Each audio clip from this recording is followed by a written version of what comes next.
Hi, everyone. I'm Mary Kurek with Frontrunners Innovate, and today I have with me James Akan, and he is from Nigeria. He is a spokesperson for democracy for the African Youth Parliament.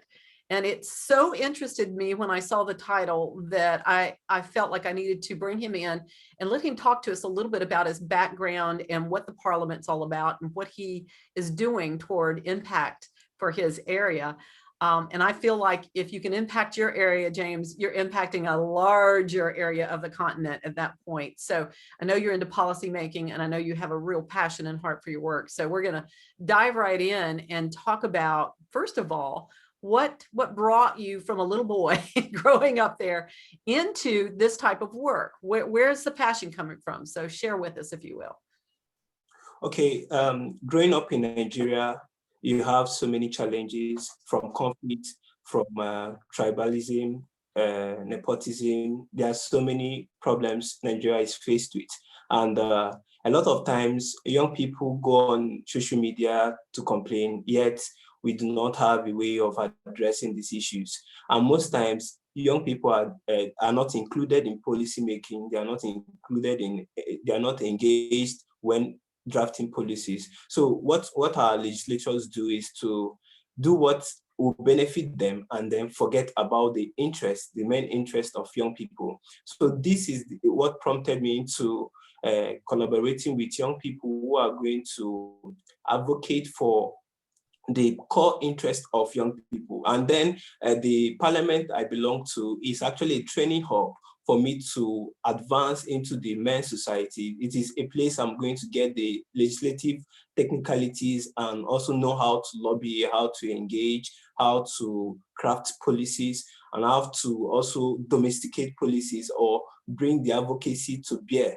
to the people that would need it. So this is what I do. This is what drove me. And considering the factors that actually stall development in Nigeria, from poverty, unemployment, backwardness, religious crisis, and so many of them, is something that needs to be addressed from the policy angle.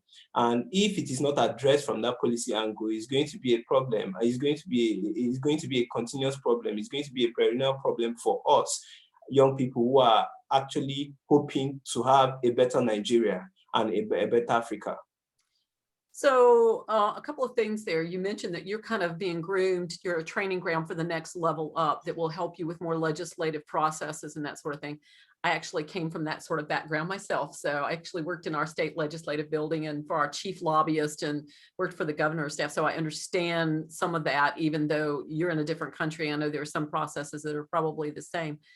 I've not ever heard of sort of a junior legislator situation, but I think this is fascinating. So when you get to that next level, what will you be able to do at that point? The trainings I've been able to gather and the way I've been able to interact with people, understanding their needs, understanding the core things they need, this training level has actually exposed me to the people. I have a better view of what the people want. Mm-hmm. Sometimes we go into the core communities, we go into the rural areas where they don't have connectivity, internet connectivity, but them do not have. But when they get to interact with you, you see that the things that government do, the things that government bring to the table are not the things that address their issue. Sometimes the government will decide to build elephant infrastructures that the people will not need. Most of them will not be able to even access those elephant infrastructures. But through the interactions I've had with the people, I better understand how they feel, what they need, and how to address their problem. So I think this training has actually exposed me to a lot about the people, about addressing needs assessments, doing a proper needs assessment, and also having that core interaction with the people, which is necessary for advancement and socio-economic development. So talk to me about policy and how that works in your country and why that is such a strong driver of change. Is it because once it becomes policy, then it trickles down to the different governments, and they have to enact that, it becomes law? or, because some policy, they have teeth, they work, they move forward and things get to change, but some policies fall flat and nobody really pays any attention to them. How does it work with you? You say that's the only way to really create the change that you see needs to happen. Is it because it becomes law the moment it's passed and everybody has to follow that? Yeah, what I've come to understand that is successive governments do not, when they bring up a program or activity, they don't get to sustain these activities for a very long time. Another government comes in and then they totally forget about what the other person initiated. Probably most times it's because of political ego. Most of them will not want to go to do the things that their predecessors did. So there's no continuity, there's no sustainability. Continuity. Yeah. So the sustainability is not there. So when we advocate for right policies, sustainable policy framework, we want it to become a law. When it becomes a law, whoever comes into power with that structure in place, they will be able to implement things that will benefit the people.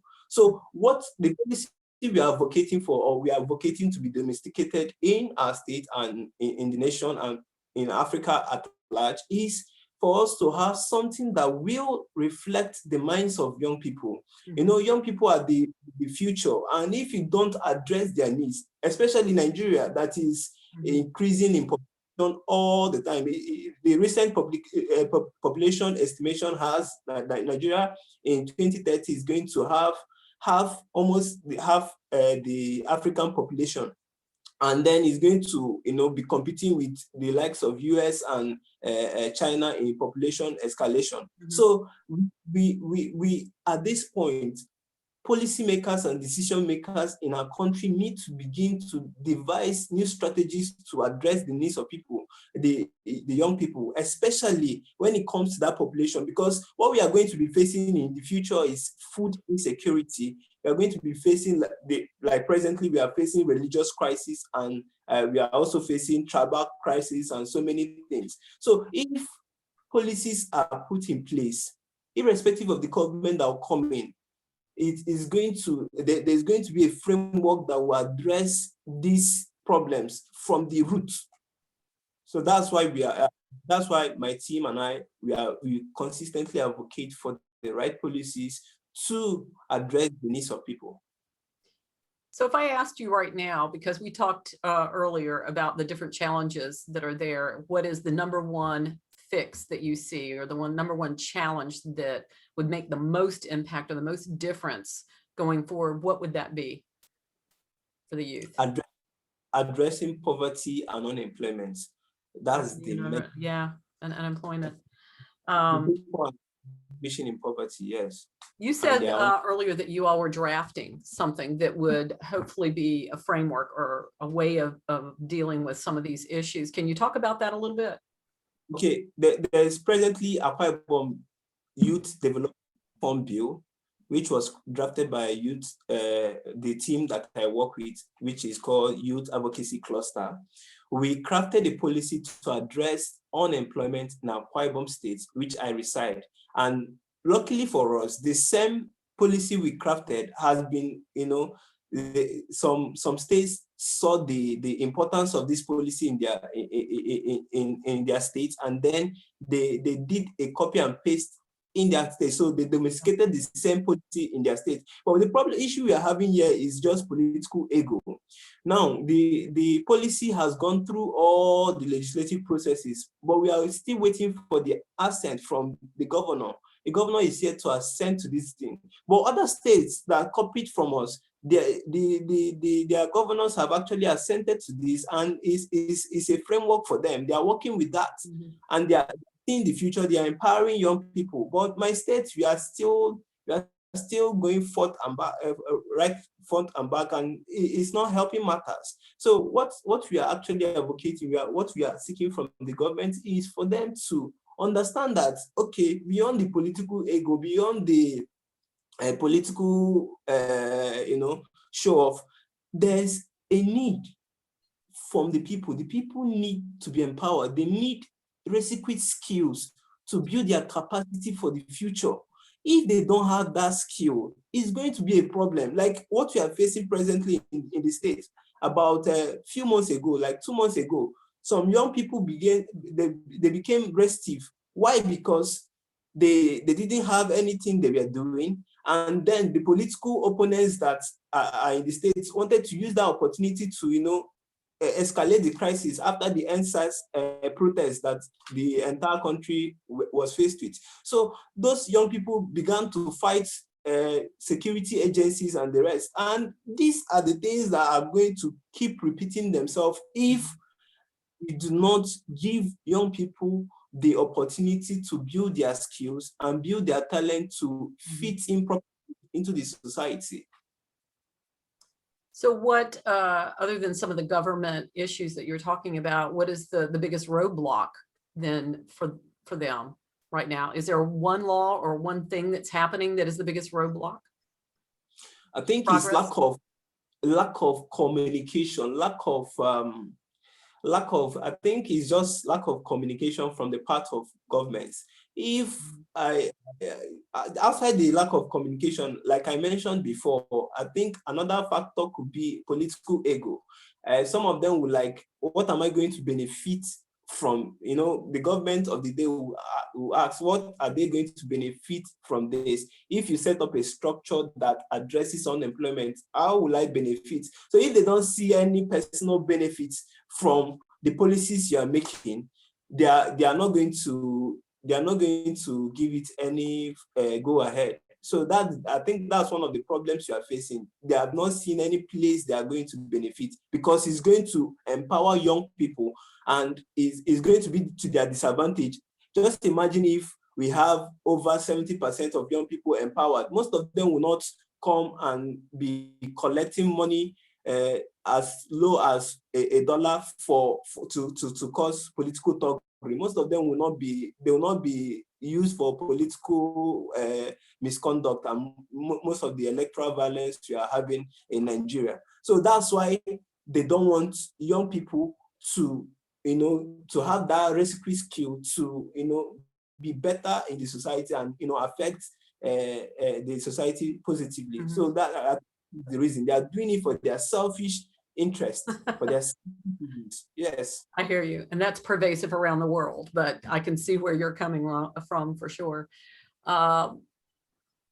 So you think that, you would think that increasing the skill level of a young workforce would only increase investment in your country, because people would be more attracted to it if they knew that they had well educated. It's funny, across Africa, where I get to interview people from all different countries, you've got a country that believes so strongly in education because they use the mining industry that's so prevalent where they're at to make sure that every child gets an education. I mean, literally one of their top business developers for trade and industry said, that's the one thing that we've got going for us. We don't have a lot of skill after the elementary and the second, the middle school and the high school education. So we don't have much skill level after that, but every single child gets to have an education because they run that money from the mines into that space, which at least that's good. So everybody has their, kind of their thing that's going on. I'd ask you this, what kind of influence do you need to have to nudge the needle, so to speak, on being able to get through the waiting process and getting that communication going with the people that you're waiting on to give you the thumbs up for some of your efforts there? What kind of influence do you need?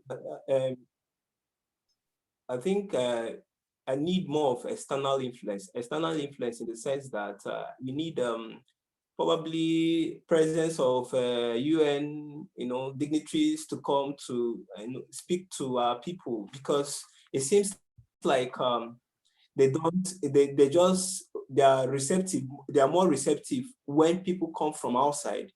When we have people from the Western countries and from the UN, they are more receptive to engaging with them. But when you have locals advocating for the needs of their people, they seem to what are these people doing? They don't matter.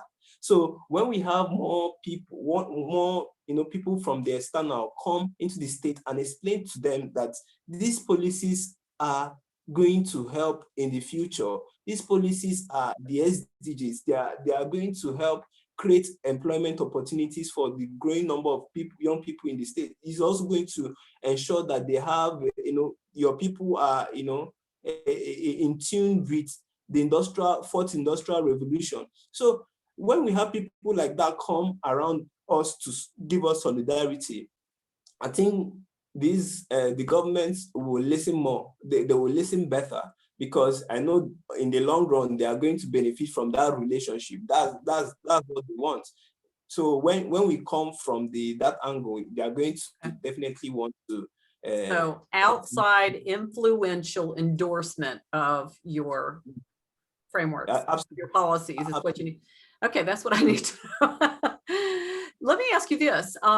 You're so precise and so really good about zeroing in on the problems and the challenges and how you think that you can meet them in your area. How networked are you outside of your state, outside of your country, with others that are like you trying to get some changes made? Do you have a broad network, or are you kind of concentrated in your own area? Okay. On a personal note, I have a broad network. I work with other young people on climate change, on policy advocacy, on I think other relevant, on governance. Yes, I've had a lot of them, come for collaborations on, issues that border on governance, on issues that border on peace building, on issues that border on so many other technology. Some of them bring this to me. So, but the area that there's something they say that you have to first, settle your home before you go outside. So what I'm doing is, as much as I'm collaborating with the global network, I'm also trying as much as possible to ensure that the home is stable, the home that I stay is stable, and the policies are right, and it's affecting the people positively. Okay. Excellent. So as you move forward then in your work, where do you see yourself in the next 5 years in what you're doing? I see myself becoming a top policy advocate, and I want to go into the government proper in the national, because the national, you can be able to affect the subnational. So I see myself in the next 5 years in the national. I also have ambitions of going global in the sense that I've talked about UN. I have ambitions to go in the UN to suggest the right policy, since I've actually been affected by the wrong decisions here. I understand how the African people feel. I've traveled to African countries. I understand the core issues of the African people, and I think I have what it takes to build that relationship that will better the African life, that will bring the Africa we want to fruition. So I that exposure is what I want. I desire that exposure so that I can talk for the African people. I can make the Africa, Africa has the best natural resources in the globe, and it's unfortunate that we are languishing in poverty, that we are having the wrong set of leaders, we are having issues, crises, and so many things. It just boils down to leadership.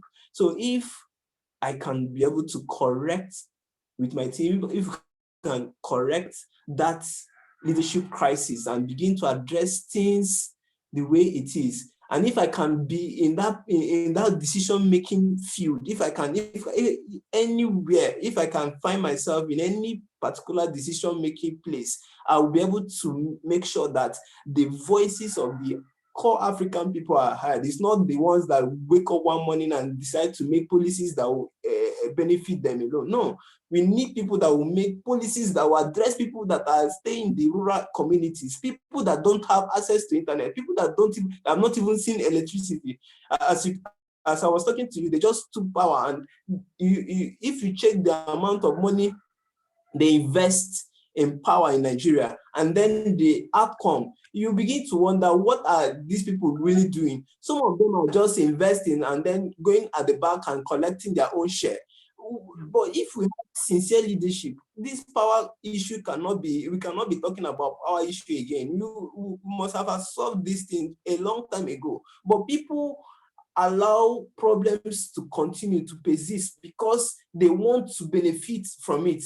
It's just like the insecurity in Nigeria. People are benefiting, people are cashing out big time because they know that if the security issue continues, they are going to keep investing the money they are supposed to invest in social infrastructures and health infrastructures into security, which you see that it's not yielding any benefits. So when we have people in the right leadership, they will, all these things will be addressed. So it's my aspiration. This is what I have strongly. You just need a campaign. I mean, you're ready to go be a governor right now. I mean, that's awesome. You have so much passion. I love this. So for you personally, for your journey to get to where you want to be, what types of people would you imagine that you need to be connected with to help you get there? I need to connect with top decision makers in the UN, in the AU, and also in the Nigerian government. Those are the people that will help, because as I'm also working with them, I also learn and then know how to relate or step down to my people, bring it down to my people. So I need this thing. I need to understand how it is working over there so that I can bring it down to my people. Because we have a lot of our leaders travel and then they see how the systems are working, but they cannot replicate the same thing here. So I want a situation where I can learn from these people, learn how they have made the policies, understand what are the things that are working, what are the core things that are working, and bring it down to my people. My people are suffering. I understand. I know what I'm saying. If you go on the streets, if you come to Nigeria, you go on the street, you see a lot of young people below the age of 5. They're on the street begging. Why are they begging? Yeah. If we have true security system, these people are not going to be on the street. And you know how vulnerable these people are. If you give them any amount and tell them, okay, I want you to go into this place and plant this and plant that, that's security challenge you are actually overlooking. But my people, the government will not look into it because it does not concern them. So when the right things are not put in place, it becomes a problem for a growing number of people, especially the people that do not have the luxury to hire security outfits to protect them. So it is the people, the greater number of people that are affected by this. You are their spokesperson for sure. So they've got a good heart in you and a good representative in you. And I've written down about 5 different names and I have an idea for you. So if you could sit down in front of a UN policymaker right now, how would that make you feel? I think you've frozen up. That's how it would make you feel. You're frozen. There you go. Did you hear that? Okay. No, I didn't get the question. If you could sit down in front of a UN policymaker now, how would you feel? Would you feel like that would be a hopeful thing for you? That would be a dream come true because I'm representing my people. Any day, if you wake me up from the sleep, it is just about my people. It will be an opportunity. Well, I think I can make that happen for you. So what it would be is probably a conversation and for you to learn from somebody who does policy that comes out of the United Nations on a committee and that goes to places like the AU and the EU. Yes. She is not from Africa. She is from another country, but the policies that she works on do impact Africa. So, you know, stay on after we get off and I'll tell you a little bit about her. Okay. So everybody, if you're seeing this live, no, you're not, you're seeing it recorded, and you're getting a chance to see really what we do as business developers in impact spaces. And so some of the business development that we do is something like what you're just hearing right now, is being able to connect somebody with somebody else who can help boost, you know, the level of impact. That's a gimme. We're going to kind of try to do that all day long. But from a business standpoint, we do other types of connections that connect innovation and actual solutions that end up being more of a business oriented solution for countries and people, you know, influencers inside countries who need that kind of help. But if you're watching this on YouTube, then go to www.frontrunnersinnovate.com, where you'll get to have a little bit more information about James and the work he does, and some social links, including his LinkedIn profile, where you can go and connect with him if you would like to have further conversations with him and support what he's doing. So thank you, James. I appreciate it so much. You have so much passion and heart. We love that. So stay on, and we'll talk to you a little bit further about some other connections that maybe might be useful for you. So thanks, everybody. We'll see you next time on Frontrunners Innovate. Bye-bye.